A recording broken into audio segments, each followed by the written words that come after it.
Audio Jungle.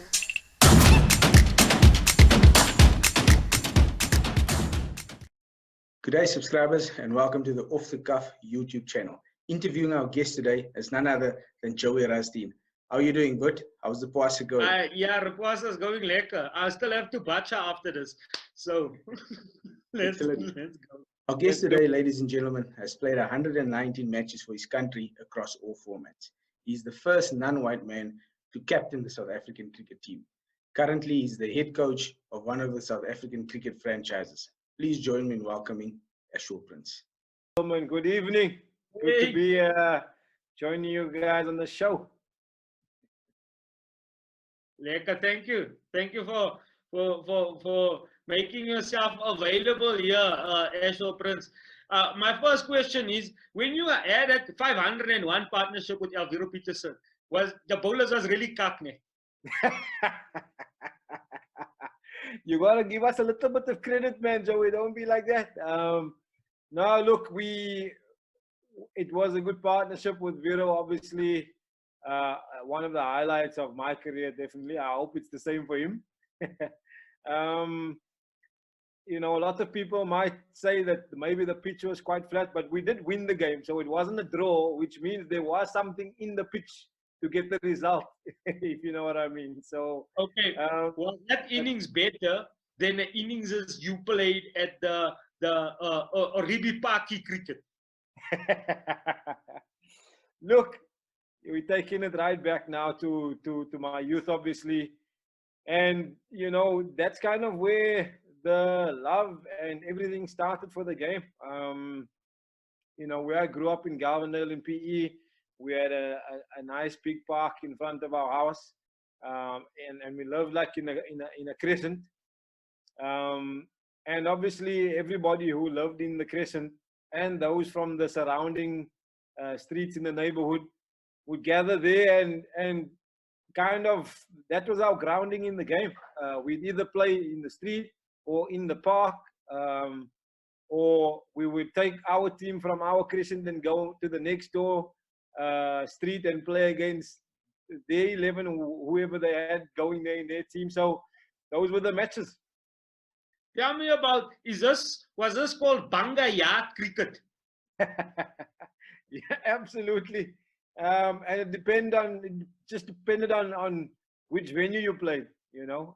Sometimes in the parky, sometimes in the street, sometimes in the Banga Yard. So yeah, that's where it all happened. So tell me about Shukri Abrams, the late Shukri Abrams.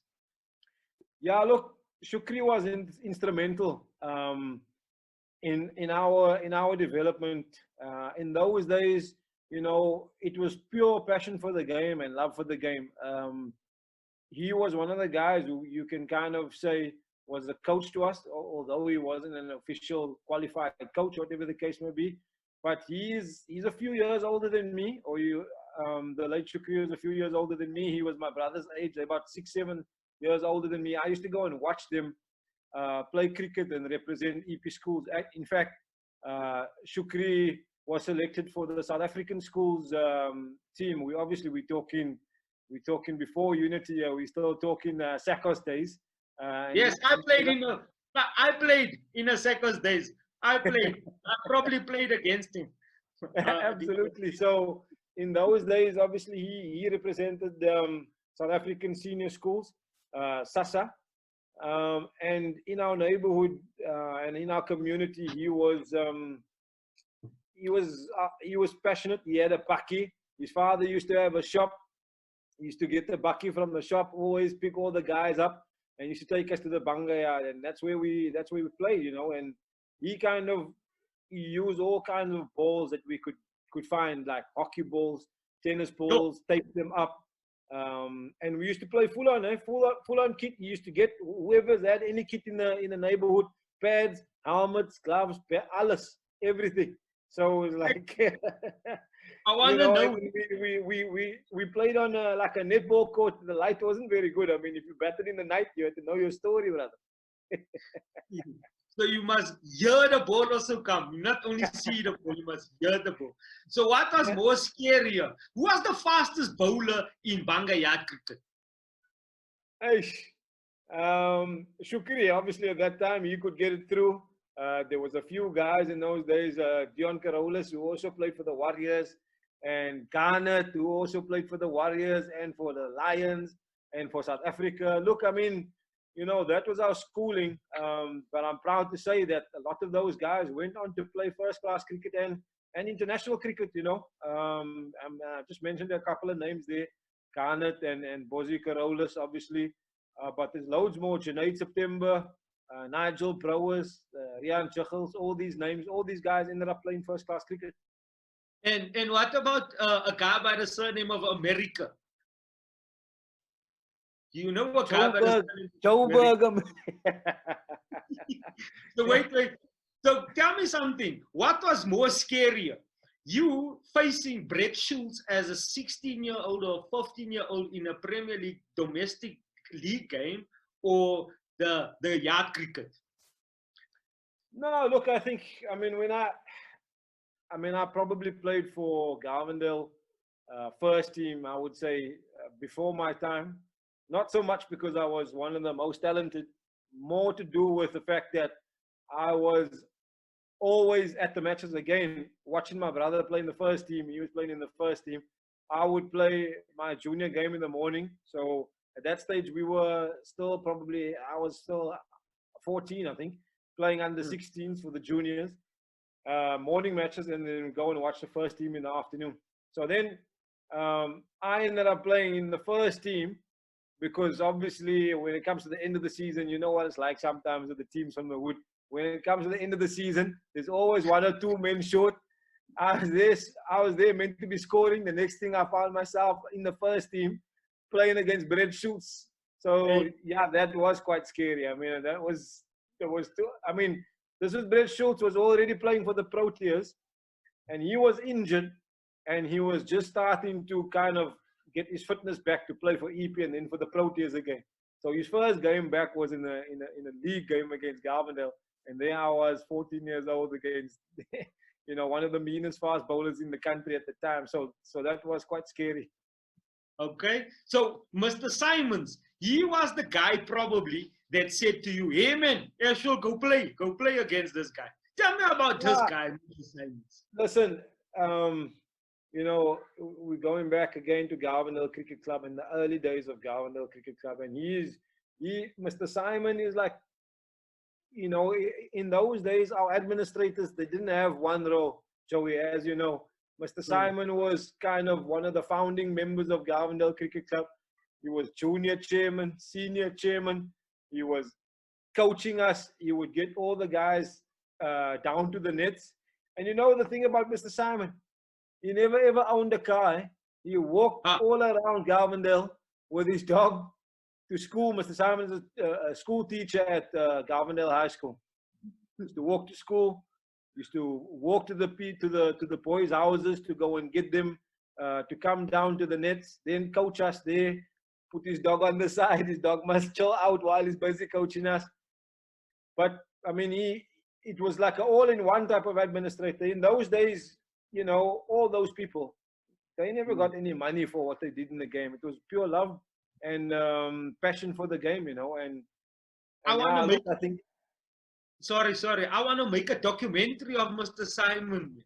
You know, like that documentary of Michael Jordan on Netflix now. And Mr. Simon deserves his own documentary, right? Before you go any further with Mr. Simons, why did you leave EP to go to Western Province? Look, at the time it was tough. It was tough to break into the EP team. I had one or two games. In fact, my first game for EP, I got a pair of ducks, so that didn't start well. At the time, I was 18 years old, so I got the one game. Then I didn't get to play again for EP. I was playing mostly for the B side. As I said, it was really tough to get into the EP side. They had the whole batting lineup. They had 5 or 6 guys there who were former Proteas players, but they probably still had a couple of years left in them. I'm talking about Philip M, Mark Rashmere, Kepler Wessels, Louis Kuhn, Dave Callahan. So there was 5 batsmen there, and they were in their kind of mid to later 30s. You know, maybe sometimes early 30s. So they probably had 2 or 3 good years still left in them. So to break into the first team or to dislodge any one of those guys out of the first team was tough, you know. And then I got a break where I scored a couple of hundreds for the EPB team, and from that I was selected for the South African A side. And Duncan Fletcher was coach of that South African A side. We played against the West Indies. Wait, before that was the year after you made the South African under-19 team toward England. Yeah, that was. Was it before or after? It was. It's going back some time now. We toured England in 1995, and my first class debut for EP was also in 95, I think. So I think that was after the under-19 tour. Yeah, that was after the under-19 tour. I just want to put it on record. I know this is a controversial statement, and he's still probably going to be upset with me. But there's a guy that was 10 times, million times better than Mark Boucher at that time. And he went on tour with you to England. And his name is Ahmed Umar Kosi. He's still my friend right now. And he was like a brilliant batsman, great wicket keeper, everything. He even scored 100 there. And because of the political situation, he wasn't in the South African team. I don't want to ask you about the political situation in South Africa and those things. What I want to know is why guys from Galvindale, from Papenkuil Primary School and St. Thomas High School went through that. What was the mindset of that? Joey, if I'm honest with you, I kind of, even as young as that, even as young as 18 years old, making my professional debut in cricket, I kind of had a very good understanding where I came from, what part of a political situation we were finding ourselves in. I mean, I came from Sacco Sport. My brother was a few years older, was 6 years older than me. You know, a lot of people growing up, and you can speak to a lot of people from Galvindale, they will probably tell you that he was a better batsman than me. I don't necessarily argue with that. You know, I used to love batting with him. To be honest with you, he was my inspiration. In those days, we didn't go to St. George's Park. You know, it was apartheid. We stayed on our turf, and we supported colored EP, if you like. That's who we supported, you know, and he played for the EP schools team. He was starting to break into Galvindale first team, and he played for the EP B side. So he was kind of my inspiration. And,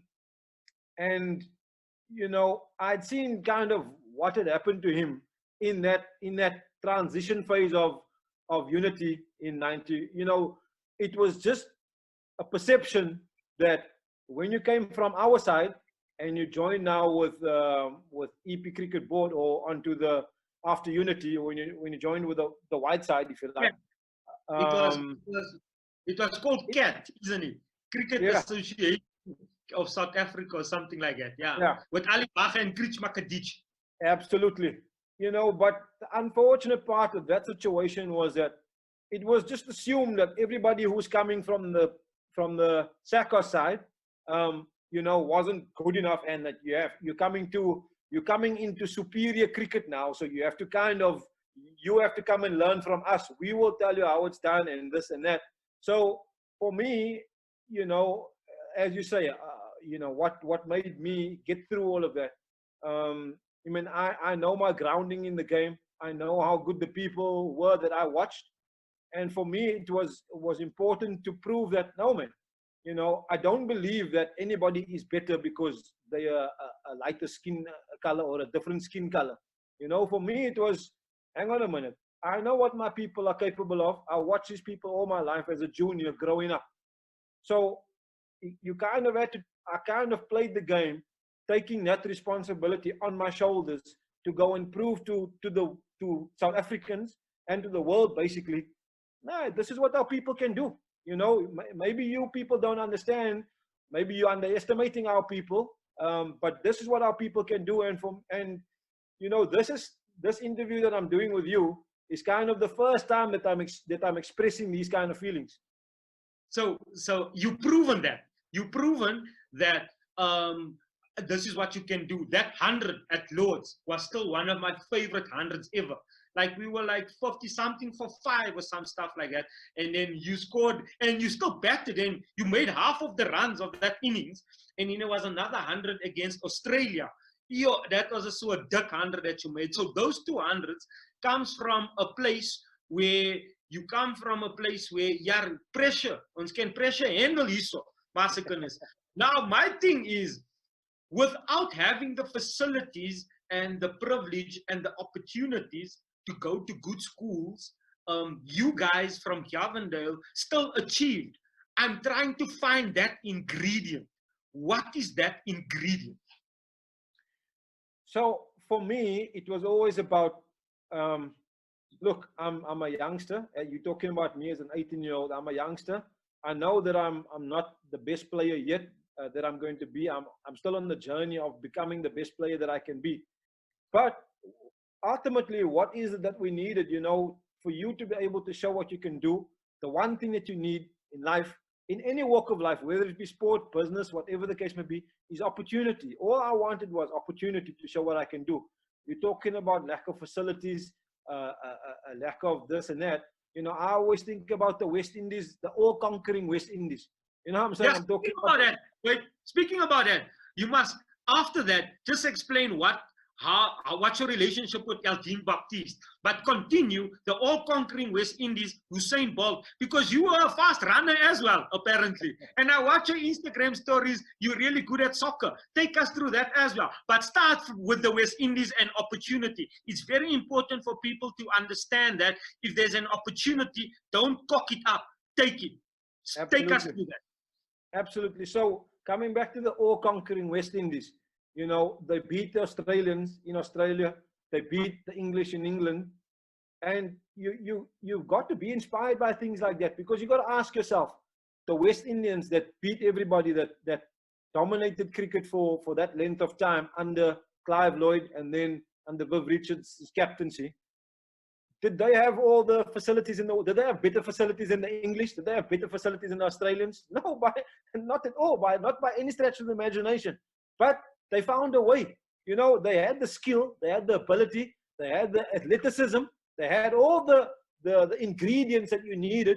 And for me, I think most of all, they had the mindset to kind of to prove to the world. And also, I mean, if you watch Fire in Babylon, they kind of express in there what was it that held them together. They had this goal of proving to the world that, and I mean, it's sort of intertwined with the life on the islands in those days, and sort of freedom fighting and fighting for rights, fighting for the rights and all those type of things. So, you know, apart from their ability to play the game, they also had a much deeper kind of meaning that inspired them to prove what they could do. And for me, it was very similar. Maybe sometimes you kind of felt like you were a lone man fighting that battle in your country, because like whenever we played, it's like you and maybe Makaya, there's 2 non-white people on the field. You kind of know, but you're fighting the same type of battle.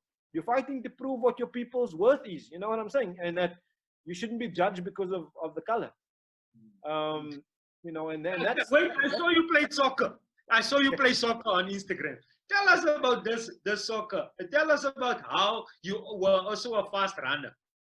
Okay, yeah. I heard through the grapevine that you were really good at sprinting. I was good at sprinting. I was good at sprinting. Up to a certain point, I was good at sprinting. Until I met one of my best friends that you also know fairly well, Eugene Molion. He ended my sprinting career. Yay! He ended my sprinting career because I met Eugene at the national championships when we were 16, and he was, I mean, he's 6'2", obviously. He was kind of built like Carl Lewis, and he had that kind of speed as well. At 16, he was clocking 100 meters at 10.2 seconds, and I came in 4th place. He won gold, and that was the end of my athletics career. but we did meet again on the cricket field when he was bowling to me, and then and then I equaled the score. Then you showed him. Okay, so Uncle Willie, your father, and your brother, Lloyd, right? Yeah. They had huge influences. Yeah, our time is running out. I can speak to you the whole entire evening, but I just want to your early influences, included Les Assumption and your father, and you already spoke about how you went to the cricket ground and how cricket was ingrained in you. I like that you make your son play piano. That's brilliant because that's very key. Sure. What other influences? Because you're the coach now of Western Province, and I appreciate Janneman Malan. I met them at Wits when nobody knew them. Janneman Malan, Peter Malan, Kevin Verreina, Zubair Hamza. I met them in some pre-camp and stuff, and nobody knew them. Next thing you know, you are the coach of these guys that's representing South Africa, and I was having a bride while they were playing. Yeah, look, I think in our role, in my role now, it's all about support. And like you say, you mentioned all those names. I had that support as a youngster, and I think people might think that facilities and all those niceties are the things that's going to make the difference. For me, it's the kind of support that you have around you. I had Mr. Assumption, who was actually, he was the equivalent of Mr. Claude Simon in my football career. He was Mr. Swallows when it came to soccer. You know what I'm saying? Where I grew up. So him and Mr. Simon are two very, very, very influential people in my sporting career as a junior. And as much as those guys never played the game, they had the passion for the sport, the two different sports. They would do anything to create opportunity for you to play. And for me, the biggest sort of coaching tool is creating opportunity for people to play, because the playing the game, I believe, is the best teacher of the game. That's where you find out, you're facing the fast bowlers, you're finding out about yourself. Yeah, as ik nou bang for the fast bowlers, am I going to be scared here, or am I going to man up here? When you're playing soccer and you're out of your position and the captain shouts at you and the coach shouts at you, you know what I'm saying? So the game is the best teacher, and then all you need around you is kind of these people, pillars of strength that you can rely on. You know what I'm saying? And Mr. Simon was one of them. Mr. Assumption was one of them, and then my brother and my father as well. There's something when the players is around you, you command such respect. They respect you so much, and it's something obviously that you learned from where you came from, like Mr. Assumption and Mr. Simon. You respected that, and it seems to me that has been, you've learned that, and you've now that pillar of strength for these guys to believe in themselves, like Janneman, like Kevin, like Zubair. They believe in themselves. So just on a parting note, it seems to me that in Galvindale, the reason why there is Ashwell Prince, Garnet Kruger, Wayne Parnell, Kane Clay, Viro Peterson, all these guys come from there because there's some sort of respect, some sort of the way you are. Because all you guys, Eugene, Molion, Afki even, you have a certain type of demeanor. Can you explain, just as a parting note, it's an unwritten rule. I respect that about you, and I admire that about you so much. Like all the Russell, Domingo even, all of you guys have that underlying, unspoken demeanor. And I can't put my word on it, but I'm trying somebody to explain it to me. Ashwell Prince, will you try and explain that to me? Look, I think it's maybe a tough one to explain. Look, what I can say is that Port Elizabeth was a good breeding ground. I mean, PE, maybe you can compare to Cape Town and Joburg, who has a lot more distractions. For us, we had our football, we had our cricket, we had our people who poured their energy and passion into the clubs. Galvindale, you mentioned, Swallows was my football club. There's a lot of people who poured a lot of energy and time into that, and we respected that. we wouldn't necessarily have just meetings about those things, but we were grounded in our sport. I remember Mr. Assumption he used to sit us down on a Tuesday night, because when you played on a Saturday, when you come to the practice on a Tuesday, the evening after the practice, he used to have like a hockey in his backyard, a shed hockey in his backyard. And we all used to come and sit down there, those who attended the meetings on a Tuesday night. And then you had to give your match reports on what happened in the match, and whether you won or lost the game.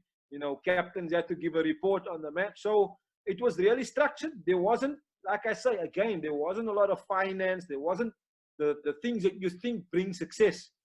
You think people always associate money with success, but there was real structure. These administrators, they were proper administrators when it comes to running football clubs and cricket clubs, and maybe they didn't have the resources, but in terms of the human resources, the skill as human beings, they had that. They had the skill as human beings to relay the messages and to give you support when you needed it. And obviously in our neighborhoods, they knew how to give you a kick up your backside as well as a youngster if you didn't show respect. So that's what we had, and that's what we built our clubs around. Ashwell Prince, thank you so much. I think our time has run out because you have to do another interview and stuff. My friend, yes, we have to do another one, because that was not even half of the questions. That was like a third of a quarter of what I wanted to speak about. In any case, brah, thank you so much. That thing, we're going to get to that thing, Garth. We're going to get to that thing. Most definitely. Thank you very much, guys. It's been a pleasure to come on the show, and there's a lot more to share. So hopefully we'll be doing it soon. Thank you, Joey. And once again, thank you, Ashwell, for taking the time out to share your cricketing and life experiences with us. Next, on the Off the Cuff YouTube channel, we will interview a former project cricketer who made his 100 on debut.